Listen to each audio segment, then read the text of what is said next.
Efésios 2, 1 a 10, é o texto da nossa meditação nessa manhã. A gente vai ler de forma responsiva. Eu lerei os versos ímpares, os irmãos lerão os versos pares, e o último verso, verso 10, nós leremos juntos. Ele vos deu vida, estando vós mortos nos vossos delitos e pecados.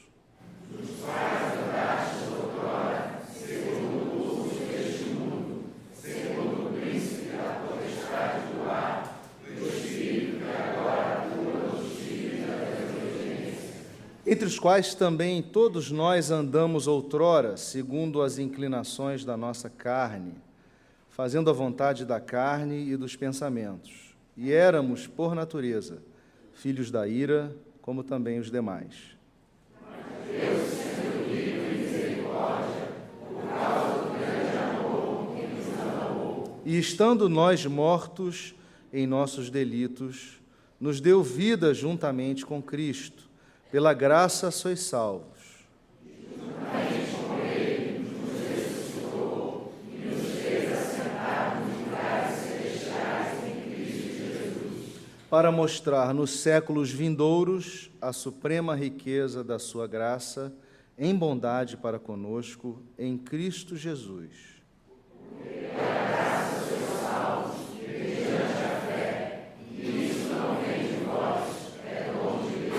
Não de obras, para que ninguém se glorie, juntos, pois somos feitura dele, criados em Cristo Jesus para boas obras, as quais Deus de antemão preparou para que andássemos nelas. Vamos ter uma palavra de oração? Nosso Deus e nosso Pai, nesta manhã em que abrimos as Escrituras para ouvir a Tua voz, a nossa oração, Senhor, é que o Senhor possa falar conosco, que o Teu Espírito fale aos nossos corações, que o Senhor, através do Teu Espírito, ministre a Tua vontade, a Tua palavra, animando-nos, renovando-nos, fortalecendo-nos, dando-nos, Senhor, direção e entendimento da Tua vontade. Nós oramos pedindo que todo pensamento seja levado a Cristo nesse momento, que todos nós estejamos com os nossos pensamentos cativos a Jesus Cristo, em nome de quem nós oramos hoje e sempre. Amém.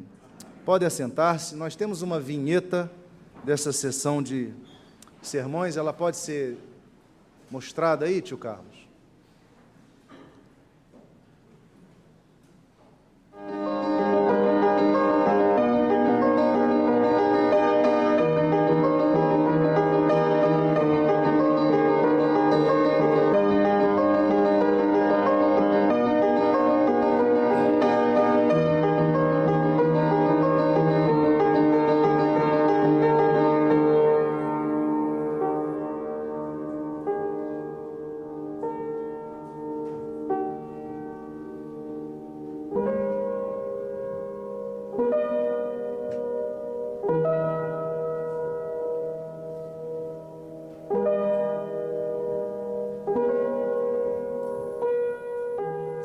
Irmãos, nessa manhã eu queria refletir com os irmãos a respeito do tema graça, mas na perspectiva do texto de Efésios.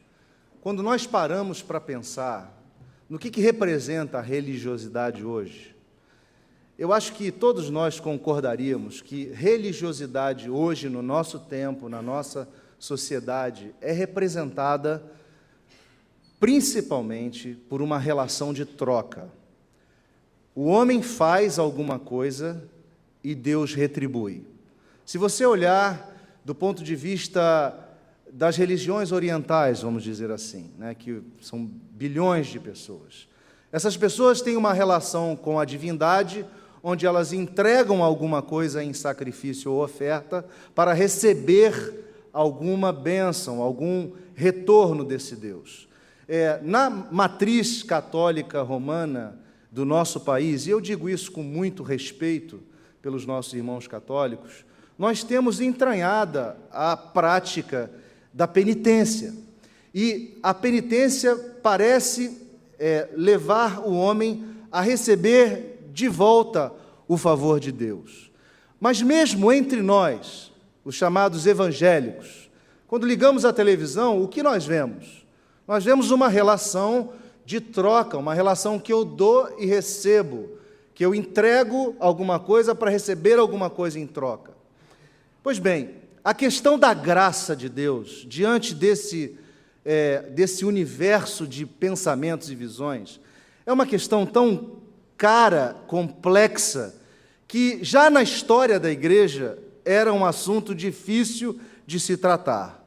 Eu queria propor uma rápida viagem no tempo, para nós entendermos um pouco de onde vem tanta base para esta relação de troca que hoje a religiosidade como um todo representa. Começando no século V, lá no norte da África, em Cartago, um bispo, na verdade um monge inglês chamado Pelágio, estabeleceu uma discussão controversa com um sacerdote da cidade de Hipona, o famoso Santo Agostinho, onde eles discutiam um conflito de qual é a perspectiva da graça revelada nas Escrituras. Pelágio afirmava que a queda do homem em Adão não afetou a habilidade do homem em fazer escolhas. Portanto, a graça de Deus não era necessária no homem para que o homem conseguisse cumprir suas obrigações perante Deus. Então, o livre, diz Pelágio, o livre-arbítrio adequadamente exercido, ele era capaz de produzir virtude. Por meio do próprio esforço, o homem pode alcançar tudo o que ele requer de moralidade na sua religião.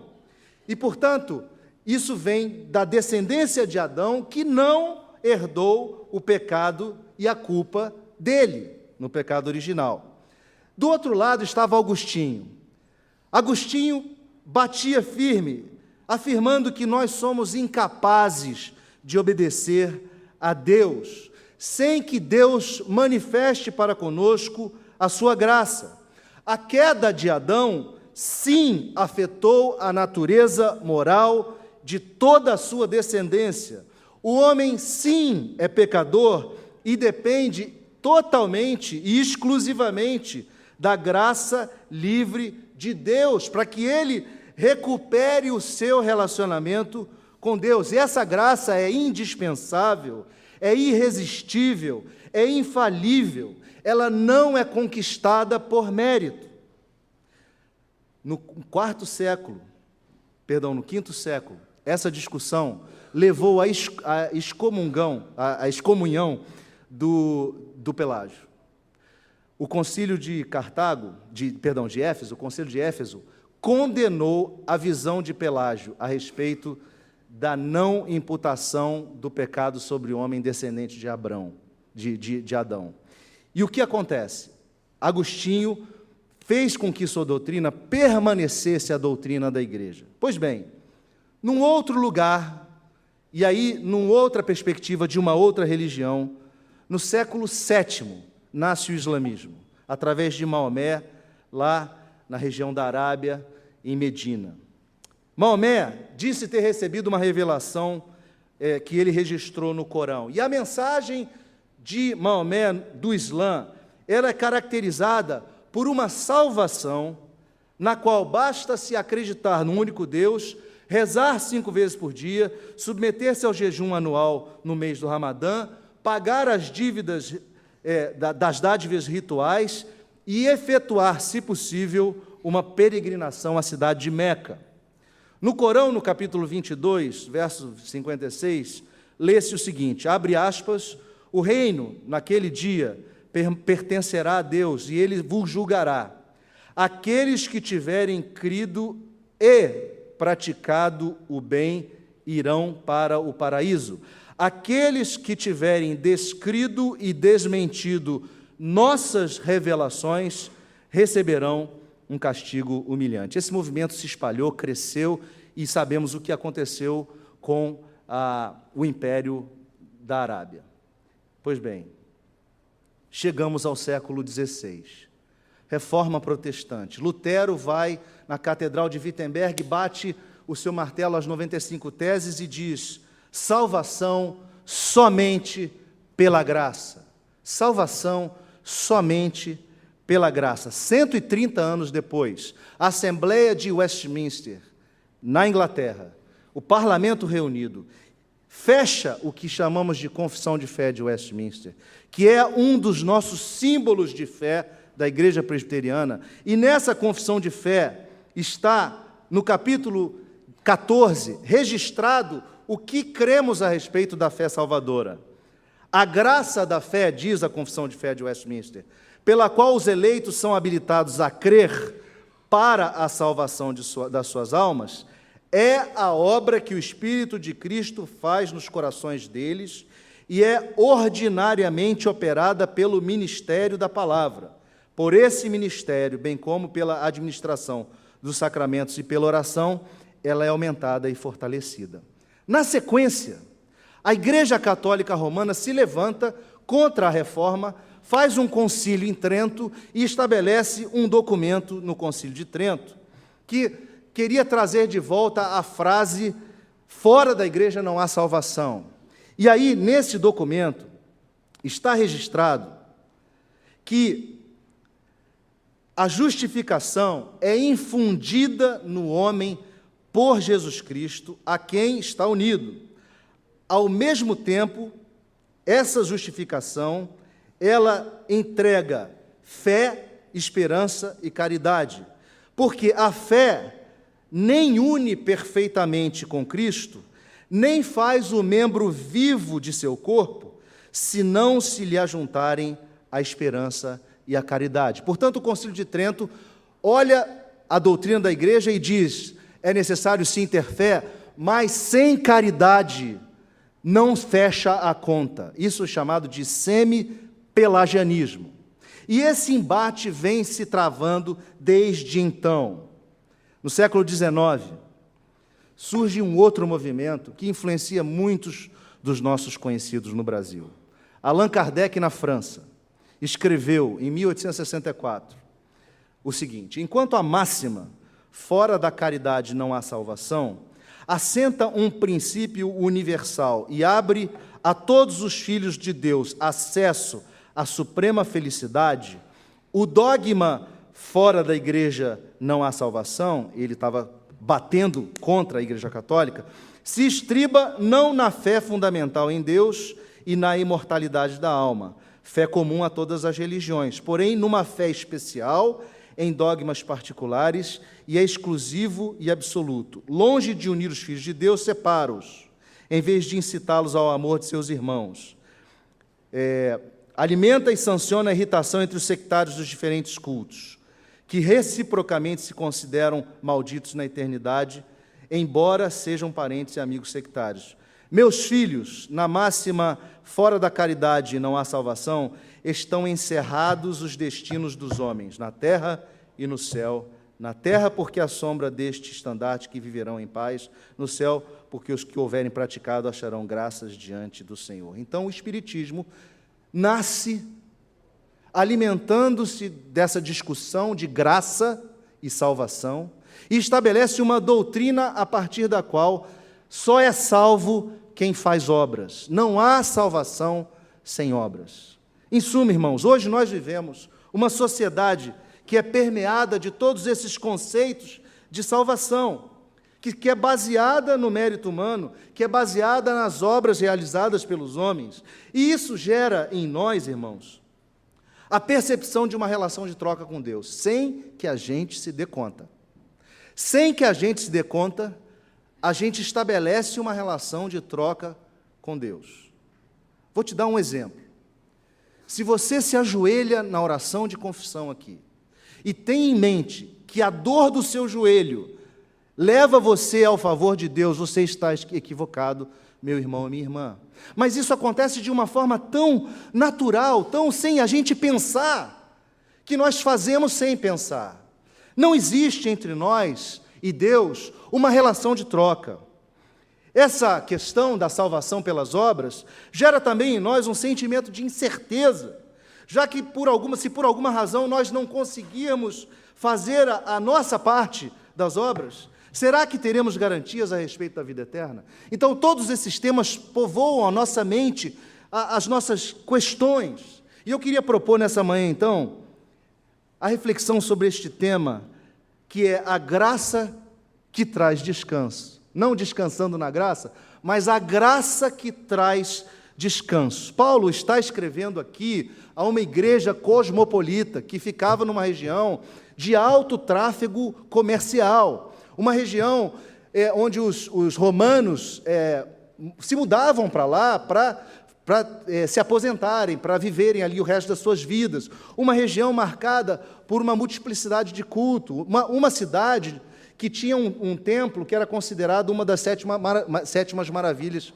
uma das 7 maravilhas de então, que era o templo a Diana dos Efésios, Artemis, uma deusa que era adorada naquela região. Então, Paulo, essa igreja inserida nesse contexto, era uma igreja inserida num contexto de grande comércio, uma cidade de muita educação, em nível tão alto de educação, que era comparada a Alexandria, no norte da África. E a igreja em Éfeso havia sido fundada por Priscila e Áquila, que eram companheiros de Paulo. Paulo os encontrou e estabeleceu lá a igreja, e Paulo, então, isso na segunda viagem missionária, e ele, então, Paulo, depois, ele permaneceu por 3 anos cuidando dessa igreja, ajudando na plantação dessa igreja. E havia, então, um convívio ali da igreja com os cultos outros, com as outras religiões que estavam ao redor. Nessa carta, Paulo inicia tratando do tema da salvação. Ele primeiro apresenta aos irmãos o fato de que, desde a fundação do mundo, aqueles irmãos haviam sido predestinados para a redenção. Se você quiser conferir, no capítulo 1 diz isso. Haviam sido predestinados para a salvação. E o apóstolo, então, passa a explicar, no capítulo 2, os contrastes entre uma vida sem Cristo, ou antes de Cristo, e uma vida depois de Cristo, ou seja, com Cristo, em Cristo. E ele começa, então, no verso 1, dizendo: Ele vos deu vida, estando vós mortos nos vossos delitos e pecados. John Stott, quando comenta esse texto, ele diz que Paulo está nos dando um retrato amplo do que é a humanidade. Ele não está dando um retrato segmentado de um grupo, de uma tribo, ou de uma sociedade corrupta daquela região, ou até mesmo de um grupo pagão. Ele está dando um diagnóstico bíblico do homem caído, de uma sociedade caída. E ele está, de fato, tratando de nós, de todos nós. E quando ele diz que estávamos mortos, ele não está falando que estávamos mortos fisicamente, muito menos ele está usando isso de forma alegórica. Ele está dizendo que nós estamos mortos espiritualmente. A morte espiritual está ligada a delitos e a pecados. Uma pessoa morta está alienada da vida com Deus. Calvino dizia que todos nós nascemos mortos e vivemos mortos até que a vida de Cristo nos alcance. Quando o evangelista João, o Evangelho de João, no capítulo 5, no verso 25, Jesus fala a respeito de proferir a sua voz que traz vida. Ele diz: em verdade vos digo, que vem a hora e já chegou, em que os mortos ouvirão a voz do Filho de Deus, e os que ouvirem viverão. A nossa união, irmãos, a união da nossa alma com Deus é a única e a verdadeira vida. É a única vida e a verdadeira vida. Fora de Cristo, nós estamos mortos espiritualmente, porque o pecado, ele reside em nós e ele nos matou.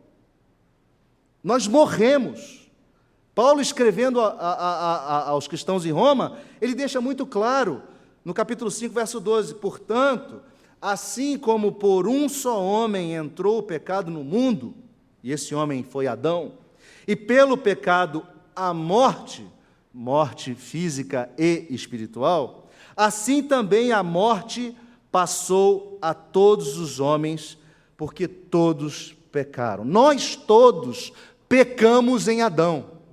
Nós todos, como raça humana, herdamos de Adão o pecado.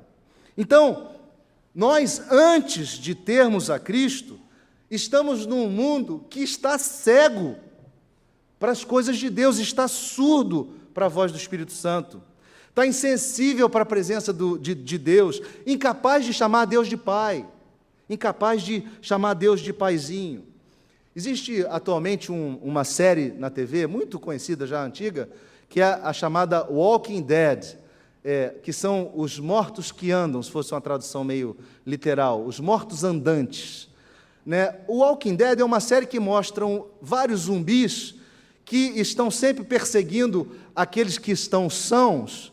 Esses zumbis querem morder os sãos para contaminarem os sãos com a morte. Nós estamos numa sociedade que parece uma sociedade do Walking Dead. As pessoas estão mortas espiritualmente, elas estão sem Cristo, e essa é a nossa condição, irmãos, até sermos alcançados pelo Supremo Pastor. Essas duas palavras, delitos e pecados, foram escolhidas a dedo, porque delitos traz a ideia de um passo que foi dado em falso, voluntariamente. Envolve cruzar uma fronteira que eu conheço, que eu não deveria cruzar. Envolve eu me desviar de um caminho reto por um caminho torto que eu não deveria tomar.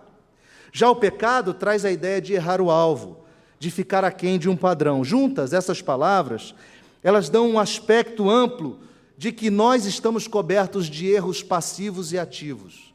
Nós erramos passivamente, por omissão, mas erramos também ativamente, por ação.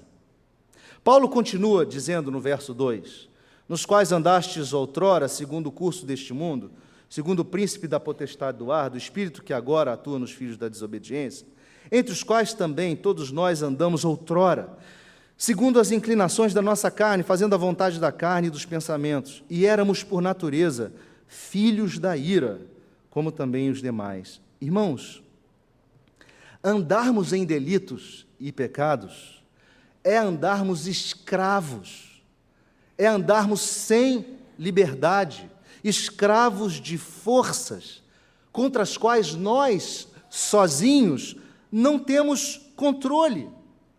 John Stott aponta essas forças como sendo o mundo, a carne e o diabo. Percebam, invariavelmente, uma pessoa que ainda não encontrou com Cristo, ela é escrava do mundo, de uma sociedade organizada sem a referência de Deus, sem parâmetro de Deus, sem parâmetro de verdade, totalmente secularizada, voltada para o materialismo, para o hedonismo, uma sociedade que oprime, onde pessoas oprimem pessoas, onde pessoas coisificam pessoas. As pessoas, em geral, caminham como o espírito dessa época, dessa sociedade, escravas dessa visão de mundo. Mas também caminham cativos ao príncipe das trevas, que é Satanás, o príncipe da potestade do ar. E aqui a palavra ar, ela traz a ideia de uma nuvem, uma bruma turva, escura, onde ele manipula as circunstâncias. Satanás, como príncipe do mundo tenebroso, ele escraviza as pessoas. Só que ele não tem autonomia, ele está subordinado a Deus, ele está subordinado aos desígnios de Deus, à vontade de Deus, à ação de Deus, aos propósitos de Deus. Mas o homem parece andar escravo do diabo. Irmãos, a gente liga a televisão, a gente abre o jornal, a gente vê na internet, parece que quem está regendo essa humanidade é o príncipe das trevas, é um negócio inacreditável. O mundo caminha em escuridão, segundo o príncipe da potestade do ar. Mas não somente isso. Nós não podemos simplesmente falar, a culpa é do diabo. Não. A culpa também é nossa. A culpa está em nós. Nós andamos cativos às nossas próprias paixões, aos nossos desejos equivocados. Nós temos uma capacidade inacreditável de transformar o que é bênção em maldição. Nós transformamos bênção em ídolo. Nós transformamos a bênção do alimento em glutonaria. Nós transformamos a bênção do sexo em luxúria. Nós transformamos o sono em preguiça. O homem sem Cristo, o homem sem Deus, é totalmente depravado, ele anda longe dos parâmetros de Deus, e essa depravação contaminou a todos. Portanto, antes de sermos alcançados pelo amor e pela graça de Cristo, nós estávamos dominados por essas forças opressoras, sejam interiores, sejam exteriores. Nós éramos, por natureza, filhos da ira. Irmãos, quando eu li isso, eu fiquei chocado, porque eu fui criado desde pequenininho na igreja, recebendo os valores de Cristo na minha casa, do meu pai e da minha mãe. Mas eu só percebi aos 18 anos que era necessário que eu entendesse que a graça de Deus precisava transformar o meu interior e fazer-me uma nova criatura, senão eu continuaria escravo das coisas da sociedade, da carne e do diabo. O texto fala muito duramente: filhos da desobediência, rebeldes contumazes, conscientemente e voluntariamente. Nós temos uma rebeldia que reside em nós, e ela se manifesta muitas vezes, até mesmo depois de sermos alcançados pelo amor de Cristo. Irmãos, o quadro é horrível, esse quadro é horrível, mas louvado seja Deus, porque o verso 4 traz novidade. E começa dizendo o seguinte: mas Deus, sendo rico em misericórdia, por causa do grande amor com que nos amou, e estando nós mortos em nossos delitos, nos deu vida juntamente com Cristo. Pela graça sois salvos. E juntamente com Ele nos ressuscitou e nos fez assentar nos lugares celestiais em Cristo Jesus, para mostrar nos séculos vindouros a suprema riqueza de sua graça, em bondade para conosco, em Cristo Jesus. Meus irmãos, nós estávamos mortos, mas obtivemos favor de Deus. Obtivemos favor de Deus nos dando vida. Nós estávamos cativos, mas nós fomos libertos, e hoje nós assentamos com Cristo espiritualmente nas regiões celestiais. Foi-nos dada a vitória em Cristo, foi-nos dado um trono espiritual para assentarmos. Estamos em Cristo e com Cristo.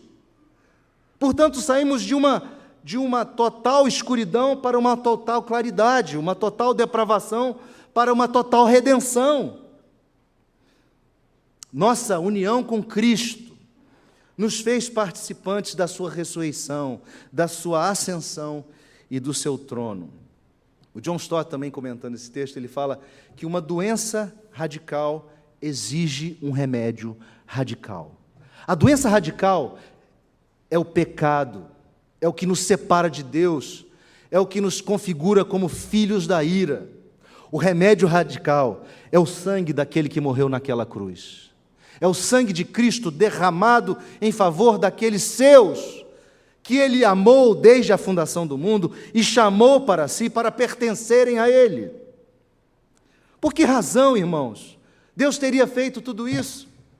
Porque eu e você merecemos?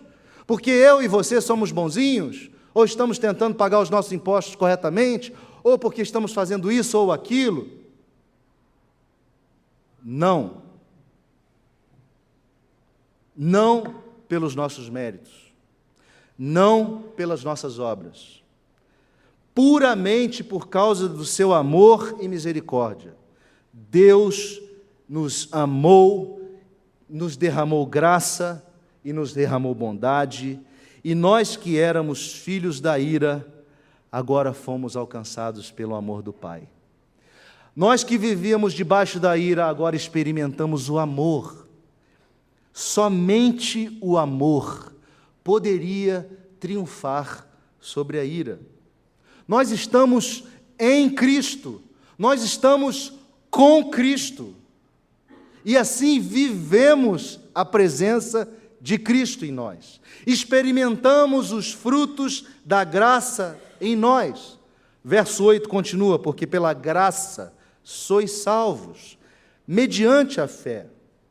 E isso não vem de vós, é dom de Deus, não de obras, para que ninguém se glorie. Nós fomos salvos, irmãos, pela graça. E somente a graça.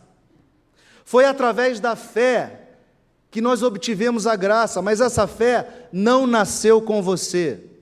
Essa fé foi colocada no seu coração, quando Cristo tirou você da morte para a vida e colocou sobre você a vida de Cristo dentro de você.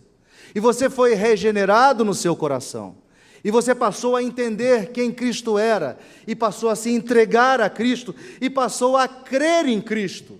A fé que você tem não vem de você, a fé que você tem é dom de Deus. Nós corremos o risco de vivermos como aquela mulher que conta uma anedota, uma história, que na cidade do interior, uma igreja, lá no culto de quarta-feira de cinzas, de manhã, estava a igreja reunida, uma senhora que já estava na igreja há 70 anos, e aí vem um camarada perdido, totalmente bêbado, saiu do baile do finalzinho do carnaval, vestido de diabo, e ele vem andando pela calçada da igreja, ele para na janela da igreja, ele olha para a janela, o pessoal lá de fora, o pastor e o pessoal que estava na frente olhou, achou meio estranho, mas esse camarada vai e entra na igreja. Na hora que ele entra na igreja, foi aquele negócio assim, abriu todo mundo, cada um pulou para um lado, e ele foi e sentou do lado de uma senhora, dessa senhora que já estava lá há 70 anos, presente na igreja e tudo mais, e ela vira para o rapaz que entrou fantasiado de diabo, e diz o seguinte: olha, senhor, eu estou aqui há 70 anos, mas eu quero te dizer, eu sempre estive do teu lado, viu?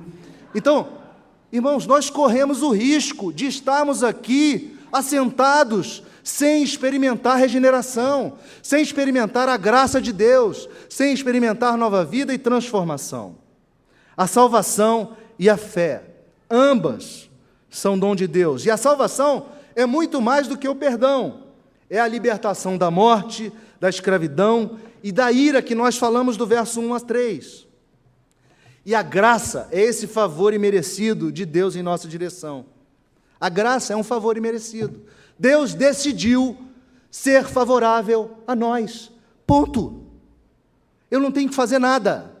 Eu só tenho que crer, mas até mesmo crer, essa fé que eu vou usar para crer nisso, Deus, por seu amor, infundiu em meu coração. Nós somos os chamados filhos da promessa. Nós somos os chamados descendência de Abraão, o pai da fé. Porque todos nós cremos e a crença foi nos imputada para a justiça como foi para Abraão. Deus nos justifica pela fé, mas a fé que vem dele. A fé é dom de Deus, é para a glória de Deus e para a glória de Cristo. E por fim, o verso 10 nos diz que nós somos feitura dele, criados em Cristo Jesus para as boas obras, as quais Deus de antemão preparou para que andássemos nelas. Essa palavra feitura é muito curiosa, é a palavra poema, é uma palavra de onde vem a palavra poema no grego. Nós somos a obra de arte de Deus, irmãos. Deus nos fez com cuidado, e Ele preparou desde a eternidade boas obras, para que você e eu andássemos nelas.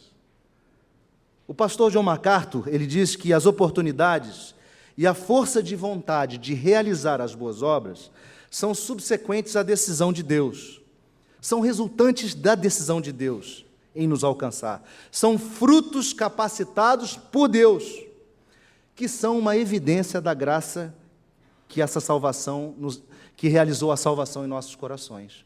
Os nossos frutos são testemunho. As nossas obras testemunham a nossa fé. Elas não são pré-requisito para a nossa salvação. Agora, alguém pode dizer, então se é tudo graça, eu posso pecar, posso fazer o que eu quiser, não preciso fazer nada, que no final vai dar tudo certo, porque Deus é misericordioso mesmo e vai nos alcançar com graça? Lê do engano. Se você pensa assim, você não entendeu o que é graça. Porque Deus nos alcança com graça para sermos bênção, para alcançarmos os outros, para falarmos do amor dEle, para sermos instrumentos dEle. Deus preparou de antemão essas obras para você e eu andarmos nela, e nós temos a obrigação de entender qual é a nossa vocação no reino de Deus. Nós temos obrigação de entender qual é a nossa vocação no reino de Deus. Pois bem, como que a gente aplica essa palavra nas nossas vidas, no dia de hoje, século 21, mês de julho? Primeiro lugar, Não se relacione com Deus buscando uma perspectiva de troca. Vou repetir. Não se relacione com Deus buscando uma perspectiva de troca. Deus não negocia. Nada do que venhamos a fazer de esforços pessoais para merecer o favor de Deus será válido. Aquela famosa frase que ouvimos por aí, eu fiz por merecer, não se aplica na nossa relação com Deus. Ela não se aplica. Número 2, descanse na graça de Cristo. A sua salvação e a minha não dependem daquilo que nós fazemos, e sim daquilo que nós cremos. A nossa salvação não depende do que fazemos, e sim do que cremos. Nossas obras não garantem nossa salvação, elas testemunham a salvação que nos alcançou. Deus em Jesus Cristo comprou você e a mim com sangue precioso, irmãos. Pela graça de Deus, se você e eu falharmos, a misericórdia de Deus vem e nos sustenta. Pela graça de Deus, se você e eu cairmos, a misericórdia de Deus vem e nos levanta. Se você e eu perdermos a direção na jornada, a misericórdia de Deus e a graça de Deus nos apontará o caminho. É somente a graça, e a graça somente. E por fim, entregue-se por inteiro a Cristo. Consagre sua vida e sua família a serviço de Cristo. Consagre sua profissão a serviço de Cristo. Consagre seus bens a serviço de Cristo. Que Cristo seja tudo em você. Que você abra mão de si, para que Cristo encha você do caráter dele e faça você bênção. Que você guarde isso no seu coração. E não se esqueça, nunca se relacione com Deus para trocar bênçãos, porque Deus não opera assim. Vamos curvar as nossas cabeças?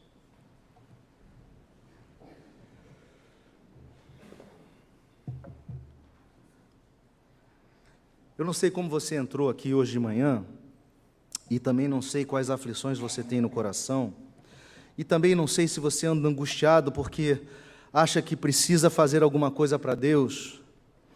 Mas se você quer sentir a graça de Deus sobre a sua vida, renovada, e se você quer encontrar a resposta para as suas perguntas quanto ao seu relacionamento com Deus, eu queria orar por você, eu queria convidar você a que você se levantasse do seu lugar e viesse aqui à frente, porque nós vamos orar por você.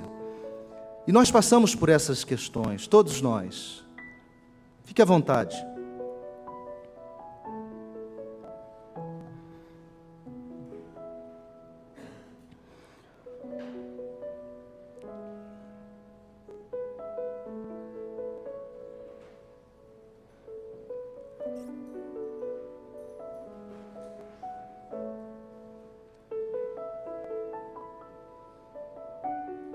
Venha fazer um concerto com o Senhor, se você se acha desconcertado aí, se você está sentindo que você está desconcertado com Deus, vem aqui à frente, faz um concerto com o Pai.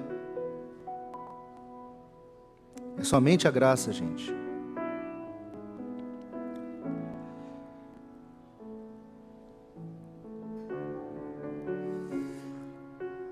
Senhor nosso Deus e Pai, a Ti toda honra, glória e louvor.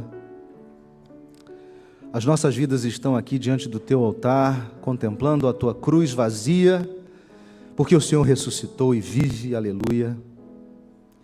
Nos lembramos do Teu sangue derramado em nosso favor e da Tua graça maravilhosa que nos alcançou, nos trazendo vida, estando nós mortos em escuridão.